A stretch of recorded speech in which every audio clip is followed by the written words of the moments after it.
Très heureuse de vous retrouver encore une fois pour cette nouvelle édition. Madame, Monsieur, bienvenue dans ce journal. Il est 19 heures à Kinshasa et 1 heure de plus dans la partie est du pays. Avant de commencer ce journal, voici le sommaire. Dans le souci de retrouver la paix dans la partie est de la RDC, la SADC poursuivra son mandat en RDC jusqu'en novembre 2025. Une décision prise lors de la réunion extraordinaire du sommet de chefs d'État de l'organisation sous-régionale. Des détails, vous l'aurez dans ce journal. Et le monde entier célèbre chaque 21 novembre la journée mondiale de la télévision. Entre objectifs de la télévision et la venue de l'Internet, une guerre qui s'impose et qui suscite deux questions. Et vous aurez deux réponses sur ces questions dans ce journal. À l'international, selon un nouveau rapport du Centre de commerce international, la coopération entre l'Afrique et le Caraïbe a atteint 729 millions de dollars en 2024 sur des produits tels que le pétrole et l'ammoniac. Voilà, encore une fois, bienvenue dans ce journal. Je l'ai annoncé au sommaire de ce journal. Commençons avec cette brève. Dans l'actualité de cette journée, une importante décision a été prise. La force régionale de la SADC, communauté de développement de l'Afrique australe, poursuivra son mandat en République démocratique du Congo jusqu'en novembre 2025. Cette prolongation a été validée lors de la réunion extraordinaire du sommet de chefs d'État et de gouvernement de l'organisation sous-régionale qui s'est tenue mercredi 20 novembre à Harare, la capitale du Zimbabwe, en présence du président congolais Félix Antoine Tshisekedi. A noter que cette prolongation marque la deuxième année consécutive du mandat de la SAMI RDC. Poursuivons ce journal dans un autre registre diplomatique. Avant son départ du Canada, la première ministre congolaise Judith Suminwa a eu une rencontre déterminante avec le premier ministre canadien Justin Trudeau. Les deux personnalités ont discuté des opportunités économiques futures, soulignant leur volonté de renforcer le lien bilatéral entre le pays. La question de la sécurité a également été abordée lors de cet échange. Je vous propose de suivre Judith Suminwa. Dans le cadre du renforcement de nos relations bilatérales, tant au niveau économique que diplomatique. Monsieur le Premier ministre a dit, c'est important pour nous, la RDC, dans la mesure où aujourd'hui nous allons vers une diversification de l'économie, création de beaucoup plus d'emplois. Donc nous sommes à la recherche des investisseurs privés qui viendraient en République démocratique du Congo. Il y a déjà des investisseurs canadiens, notamment dans les mines, mais pour nous c'est aussi de pouvoir profiter de l'expérience, de l'expertise du Canada en matière d'économie verte, de diversification de l'économie, de la transition écologique. Je pense que vous avez une bonne expérience dessus, la formation professionnelle, et donc ces échanges, ça serait vraiment quelque chose sur lequel on pourrait renforcer notre coopération bilatérale, et aussi remercier le Canada, non seulement pour l'accueil, mais aussi pour toute la coopération qui se fait au niveau du pays. Le Canada est le 6e contributeur en appui humanitaire pour la République démocratique du Congo. Et donc pour nous, c'est l'occasion de pouvoir renforcer cette coopération, et on espère bientôt pouvoir aller vers une commission mixte où on pourra vraiment renforcer les accords entre nos deux pays.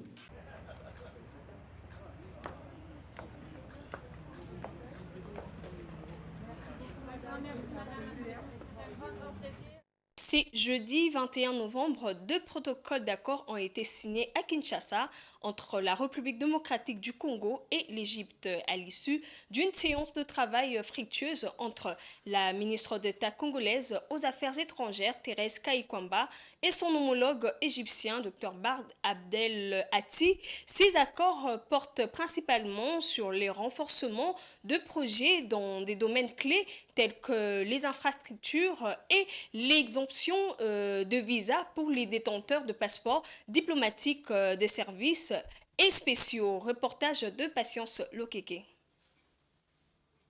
Dans le cadre de la visite officielle du ministre des Affaires étrangères de la République arabe d'Égypte à Kinshasa, 2 protocoles d'accord ont été signés ce jeudi 21 novembre, après une séance de travail avec la ministre d'État congolaise aux Affaires étrangères Thérèse Kaikwamba. Ces accords portent notamment sur l'approfondissement des projets dans divers domaines tels que les infrastructures, la santé et l'agriculture. Ils incluent également des dispositions concernant l'exemption de visa pour les détenteurs des passeports diplomatiques de services et spéciaux entre les 2 pays. Le chef de la diplomatie égyptienne a exprimé la volonté de son pays de mettre en œuvre toutes les ressources nécessaires au développement de 2 nations à travers plusieurs projets de partenariat et de coopération.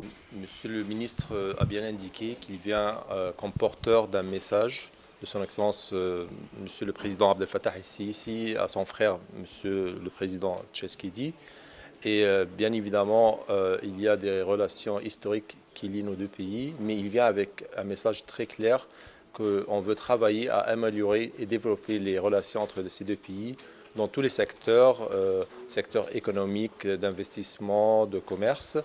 Et la preuve, c'est que son Excellence est accompagnée avec une délégation très haute d'hommes d'affaires égyptiens qui vient ici pour voir explorer les possibilités de coopération avec leurs homologues hommes d'affaires. Dans le cadre de son séjour à Kinshasa, il visitera le siège du bataillon égyptien à Kinshasa ce vendredi 22 novembre 2024. Dans un autre domaine, un acte de vandalisme a récemment frappé le mausolée de Patrice Emery Lumumba. Le gouvernement a réagi en annonçant l'arrestation de 6 suspects et cette information a été confirmée lors d'une réunion présidée par le vice-premier ministre, ministre de l'Intérieur, Jacquemain Chabani, en présence de la ministre de la Culture, des Arts et du Patrimoine. Il a été assuré que la relique du héros national a été sécurisée. Je vous propose de suivre cet élément. Vice-premier ministre, ministre de l'Intérieur, Sécurité, Décentralisation et Affaires coutumières Jacquemain Chabani a présidé ce mercredi 20 novembre, en présence de la ministre de la Culture, des Arts et du Patrimoine, Yolande Elébé, une réunion avec quelques responsables des services de sécurité, ainsi que la police scientifique sur les actes de vandalisme qui ont eu lieu au mausolée du héros national Patrice Emery Lumumba le lundi 18 décembre dernier. Le ministre de l'Intérieur a annoncé que 6 personnes ont été arrêtées et 2 autres recherchées. On fait avec les services, les différents services, mais aussi en compagnie de Madame la ministre de la Culture et Arts, l'état des lieux de ces actes de vandalisme que le gouvernement de la République condamne. Et il était important pour nous de savoir exactement ce qui s'est passé et de nous rassurer qu'une enquête, une prise judiciaire est en cours. C'est ce qui est le cas. Nous pouvons informer l'opinion qu'à l'état de l'enquête actuelle, 6 personnes sont en détention, 2 autres sont recherchées et seront très prochainement arrêtés. Jacquemain Chabani a aussi rassuré que la relique du héros national a été sécurisée. Nous nous sommes rassurés aussi de la sécurisation et de l'entretien du site. Nous avons pris des dispositions avec les différents services pour que cela soit fait. Et nous pouvons assurer l'opinion tant nationale qu'internationale qu'en ce qui concerne la relique, elle a été sécurisée et elle est protégée. Rappelons que c'est le lundi 18 décembre dernier que le mausolée abritant la relique de Patrice Emery Lumumba avait été victime de vandalisme. Les vitres avaient été brisées et le cercueil contenant les restes de la dépouille avait été déplacé, retrouvé au sol et partiellement ouvert, suscitant plusieurs questionnements, notamment celui de savoir si la relique avait été volée. Par ailleurs, l'opposition politique exprime des préoccupations majeures concernant les récentes manœuvres de la majorité présidentielle. Selon certains représentants, un coup de force pour modifier ou changer la Constitution pourrait engendrer une crise nationale. Damani Mujinga, Domomat et Giscard Tamba pour le reportage.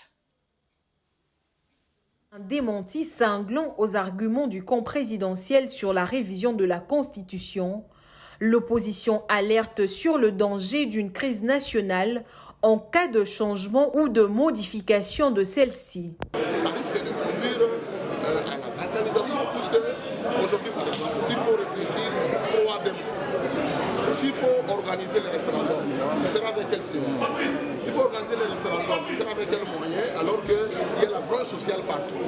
Les enseignants se soulèvent, les militaires sont payés tels que vous connaissez, les Ouazalendo, n'en parlons même pas, et tant d'autres.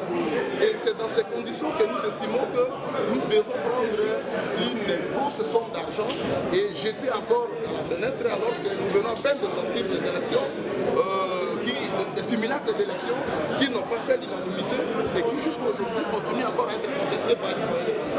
Nous disons, si nous aimons le Congo, pour peu d'amour que nous avons encore pour ce pays, essayons de mettre... L'opposition déterminée entend mobiliser la population pour empêcher toute modification qu'elle considère comme une tentative de préparer un troisième mandat pour le président actuel. Nous demandons à la population de rester mobilisée pour suivre le mot d'ordre en vue de défendre la Constitution pour que celle-ci ne soit pas changée, puisque elle-même ne prévoit pas le mécanisme de ce changement. Et la révision, le contexte n'étant pas indiqué, en vue de permettre aux uns et aux autres de reculer et de comprendre que la patrie vaut plus que les intérêts individuels et partisans. Pour de nombreux Congolais, le Congo n'a pas besoin des nouvelles divisions, mais des solutions durables pour ces crises profondes. La Constitution doit rester le rempart de l'unité nationale. Je l'ai annoncé au sommaire de ce journal, le 21 novembre marque la célébration de la Journée mondiale de la télévision proclamée par l'Assemblée générale des Nations unies, et cette journée a pour objectif de promouvoir l'échange de programmes télévisés axés sur la paix, la sécurité et le développement. Cependant, l'arrivée d'Internet bouleverse ces paysages. Alors, la télévision pourra-t-elle continuer à tenir sa place face à cette concurrence numérique ? Et les deux peuvent-elles cohabiter? Tentative de réponse avec ce reportage de Rosie Chioyo. Chaque 21 novembre, le monde célèbre la journée de la télévision. Autre canal de diffusion prise par des milliers de personnes, la télévision se voit aujourd'hui concurrencée par les réseaux sociaux, ces outils désormais en vogue pour la diffusion rapide et instantanée des contenus. Face à ces concurrents de taille, la télévision pourrait-elle un jour perdre sa place dans nos foyers? Et la télévision conserve encore sa place dans la mesure où l'Internet vient faciliter son travail et non constituer un obstacle. Donc la cohabitation, la coexistence est possible, mais l'Internet n'enlève rien de la valeur ni de la place qu'occupe la télévision depuis son apparition dans le monde. Comme c'est souvent le cas avec l'avènement d'un nouveau média, la radio face à la presse écrite, puis la télévision face à la radio, la télévision devra coexister avec l'Internet. L'apparition de l'Internet ne constitue pas un obstacle ni de la cohabitation ni de la coexistence de ces deux médias-là. La télévision reste un média traditionnel et aucun nouveau média ne pourra la lever de sa valeur. On peut l'utiliser sans Internet ou quand même procéder par l'usage par Internet pour la diffusion de ces différentes informations. Il est donc important de retenir que, malgré l'apparition d'Internet, la télévision a toujours un rôle crucial à jouer, notamment dans les pays les plus pauvres, car elle est moins coûteuse que l'accès à l'Internet. Sur les terrains sportifs, les finales de la Coupe du Congo de handball ont eu lieu ce mercredi 20 novembre au gymnase jumelé du stade de Martyrs. Chez les dames, le handball club Héritage a défendu son titre en battant le handball club Mazembe 32-29. En masculin, c'est la JSK qui a triomphé face à Scorpion avec un score de 29-19. Blaise Kouzola nous en dit plus.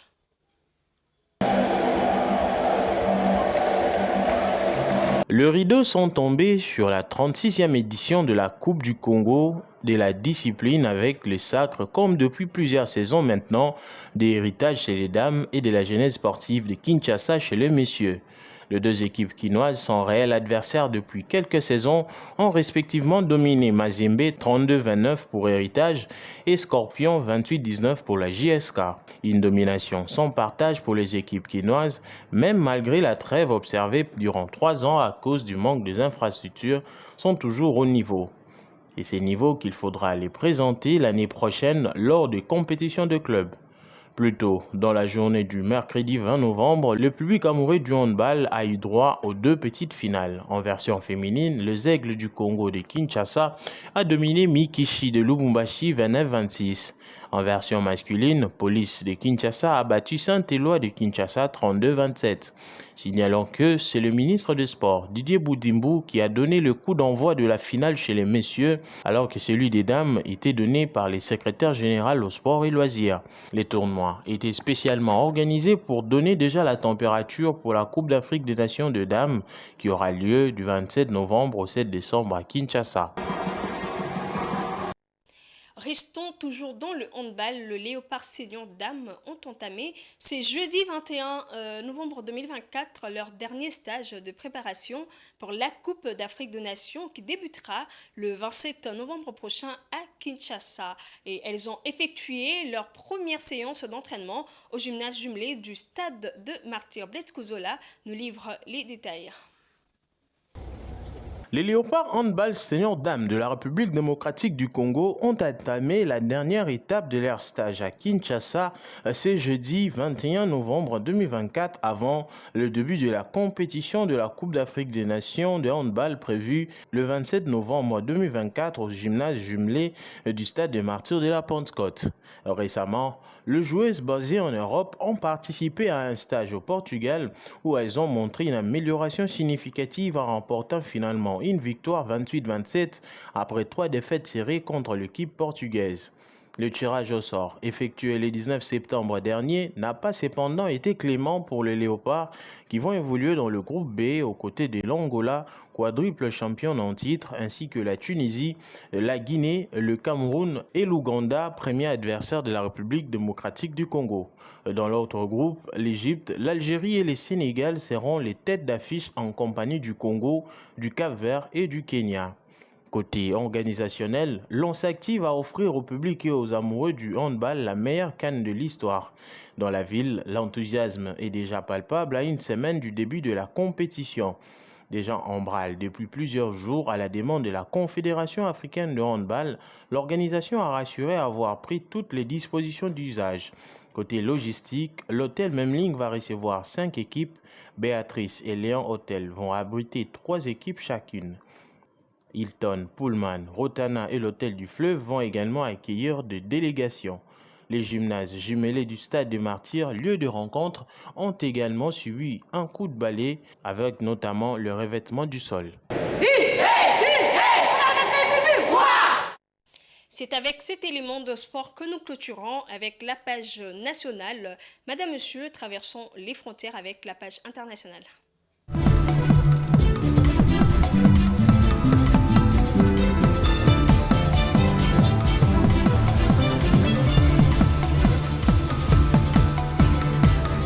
En matière de coopération internationale, un nouveau rapport du Centre du commerce international révèle que la coopération entre l'Afrique et le Caraïbe a atteint 729 millions de dollars en 2024 avec un objectif ambitieux de 1,8 milliard de dollars d'ici 2028. Toutefois, les échanges restent encore concentrés sur un nombre limité de produits comme le pétrole et l'ammoniac. Ce qui nécessite de réformes tarifaires et logistiques. Suivez. En 2024, selon le Centre du commerce international, la coopération entre l'Afrique et les Caraïbes a atteint un volume de change bilatéraux de 729 millions de dollars. Cette coopération s'est renforcée autour de projets axés sur le développement durable, la résilience climatique et l'économie bleue pour exploiter durablement les ressources marines et diversifier l'économie. L'objectif fixé par l'ITC et la Banque africaine d'import-export est d'atteindre 1,8 milliard de dollars d'ici 2028, en améliorant bien sûr la logistique logistique et en facilitant les échanges. La Barbade, selon les rapports de l'ITC, joue un rôle central dans ces initiatives en promouvant des partenariats axés sur la gestion équitable des ressources et la réduction des inégalités. Les efforts conjoints visent également à maximiser l'impact du diaspora dans les développements humains et sociaux de deux régions, tout en soutenant les priorités telles que la justice et la lutte contre la pauvreté. Selon les données officielles, les exportations entre l'Afrique et les Caraïbes restent dominées par des produits limités tels que les pétroles bruts représentant 27% des exportations africaines, soit 232 millions de dollars, tandis que l'anhydride ammoniacal de Trinité et Tobago constitue 49% des exportations caribéennes, atteignant 423 millions de dollars. Pour surmonter les obstacles comme le droit des douanes élevé et les infrastructures logistiques déficientes, ces initiatives de réduction tarifaire et d'harmonisation de politiques commerciales sont proposées pour stimuler la croissance et la compétitivité dans les deux régions. Toujours en Afrique, la Tunisie a lancé un projet visant à développer une plateforme nationale d'investissement. Cette initiative fait partie d'une stratégie plus large de numérisation et de simplification de démarches administratives avec l'objectif de stimuler les investissements directs étrangers qui ont atteint 675,6 millions de dollars au troisième trimestre 2024. Suivez. Avec le soutien de la Banque européenne pour la reconstruction et le développement, la Tunisie a officiellement lancé le produit du développement de la plateforme nationale de l'investissement. Selon l'instance tunisienne de l'investissement, les programmes s'inscrivent dans le cadre de la stratégie nationale de digitalisation et de simplification de procédures administratives pour une gestion plus rapide des dossiers et une meilleure communication entre les institutions. Ce lancement intervient dans un contexte où le pays envisage d'améliorer les climats des affaires en réduisant les obstacles à l'investissement tels que la lourdeur administrative et la corruption. Au cours du troisième trimestre 2024, ces pays d'Afrique du Nord a enregistré 675,6 millions de dollars d'investissements directs étrangers, soit une hausse d'environ 14,4% par rapport à 2023, soit 1,8 milliard de dinars. Selon les rapports de Bayer des fonds tunisiens, la lourdeur de la bureaucratie tunisienne est l'une des principales causes de la corruption. En octobre 2024, le gouvernement a annoncé plusieurs réformes visant à simplifier les démarches administratives, à améliorer la gouvernance extérieure ainsi qu'à encourager l'investissement privé afin de renforcer la compétitivité de l'économie. Une autre façon de vous informer, c'est avec le journal paru dans la ville de Kinshasa. C'est jeudi 21 novembre 2024. Place à la revue de presse.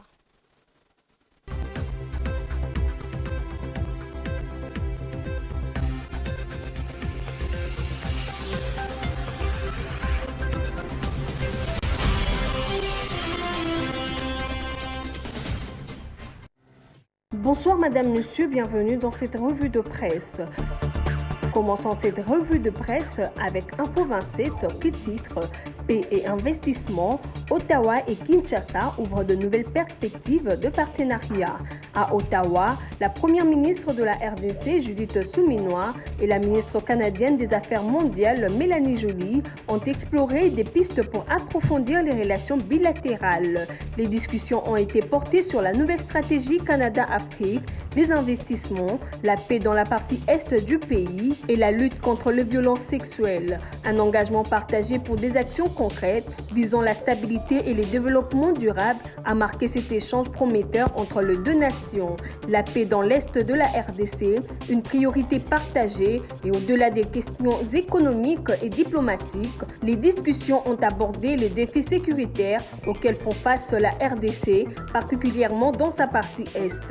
Le conflit récurrent, exacerbé par la présence de troupes étrangères, notamment rwandaises, ont suscité des échanges francs et constructifs entre Judith Suminwa et Mélanie Joly. Profondément préoccupée par la persistance de violences, Mélanie Joly a également mis l'accent sur la lutte contre les violences sexuelles et les violations de droits de l'homme, deux fléaux qui touchent particulièrement les femmes et les enfants dans les zones de conflit.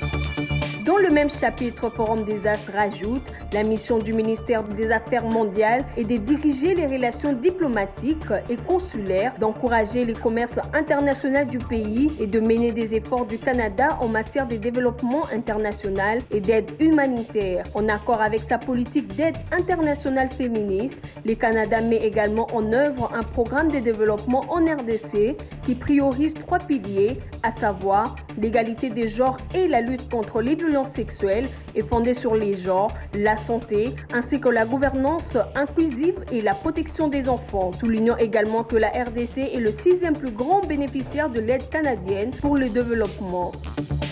Forum des As titre, les États de la SADC s'engagent à accroître les efforts diplomatiques et militaires pour la paix en RDC.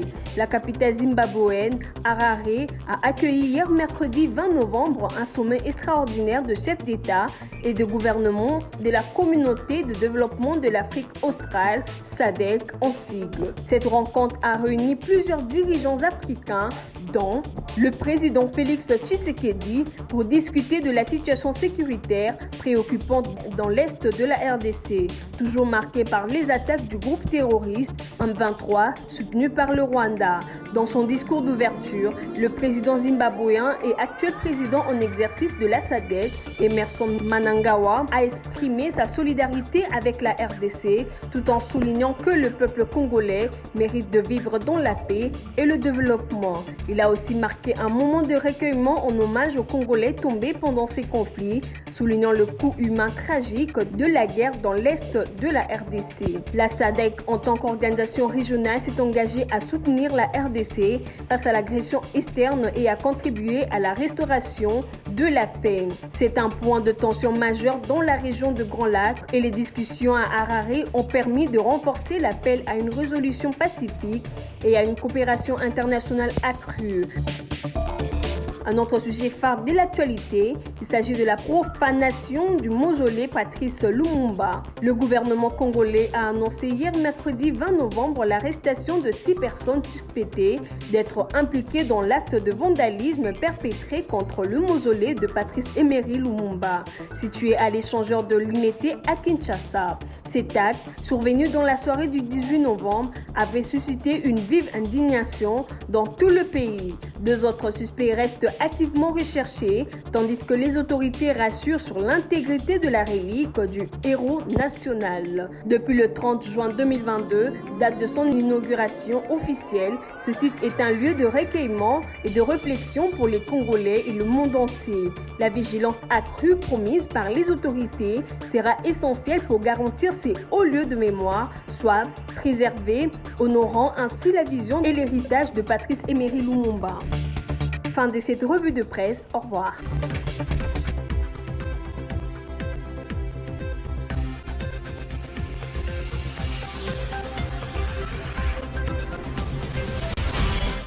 C'est la fin de ce journal, mais avant de vous quitter, voici le rappel de titres. Dans le souci de retrouver la paix dans la partie est de la République démocratique du Congo, la SADC poursuivra son mandat en RDC jusqu'en novembre 2025. Une décision prise lors de la réunion extraordinaire de sommet de chefs d'État de l'organisation sous-régionale. Et chaque 21 novembre marque la célébration de la journée mondiale de la télévision qui a pour objectif promouvoir l'échange de programmes télévisés axés sur la paix, la sécurité et le développement. À l'international, selon un nouveau rapport du Centre de commerce international, la coopération entre l'Afrique et le Caraïbe a atteint 729 millions de dollars en 2024 sur des produits tels que le pétrole et l'ammoniac.